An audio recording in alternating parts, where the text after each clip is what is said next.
Taip, tai čia iš tikrųjų yra transkranialinis magnetinis stimuliatorius, kitaip dar jisai vadinamas TMS-as.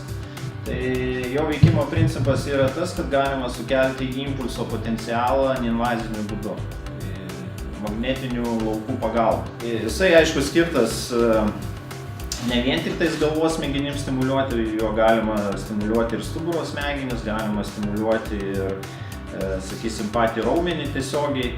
Ketiname tyrinėti neuroraumeninius fiziologinius mechanizmėlius. Tai būtent stimuliuosime motorinę žievę ir žiūrėsim atsaką galūnėse. Pasiruošiam, ir darom.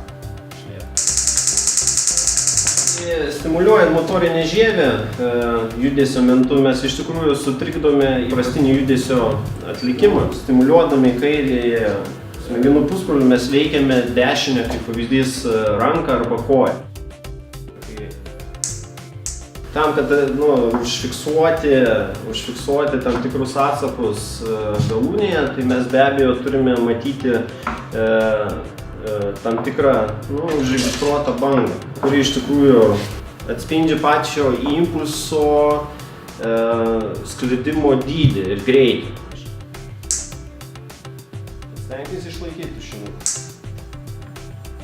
Statydami tokius dalykus mes iš tikrųjų žinosim, kokie fiziniai krūviai arba, sakysim, treniravimo programos labiausiai nuvargina centrinę nervų sistemą. Tai ta visa transmisija. Kas ateityje, ta prasme, kokias čia mes išvadas, tai be abejo, tikslinti tas metodikas galima, stiprinti jas, teikti naujas kažkokias rekomendacijas treneriam, kaip pagerinti tą impulsų, sakysim, transportą ir dirbančius raumenis, pajėgumą didinti.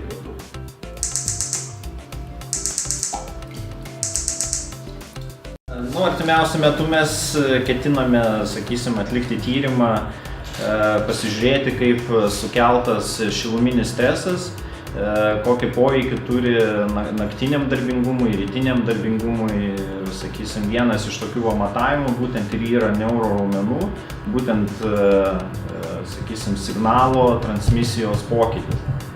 Paprastai žodžiais pasižiūrėsim, kaip iš tikrųjų sukeltas šiluminis stresas turi poveikį naktiniam darbingumui, kas būtų svarbu, tarkim, ilgų nuotolių vairuotojams, karininkams, sakysim, atliekant užduotis šiltose sąlygose. Tai iš tikrųjų galima matyti treniruočių poveikį, irgi tai pačiai transmisijai, tai po kažkokio tai ciklo treniruočių galima pasižiūrėti, ar iš tikrųjų tas signalo dydis jisai padidėja, ar jisai, sakysim, impulsų sklidimo greitis pagreitėja nerviniais šitais laidais ir taip toliau.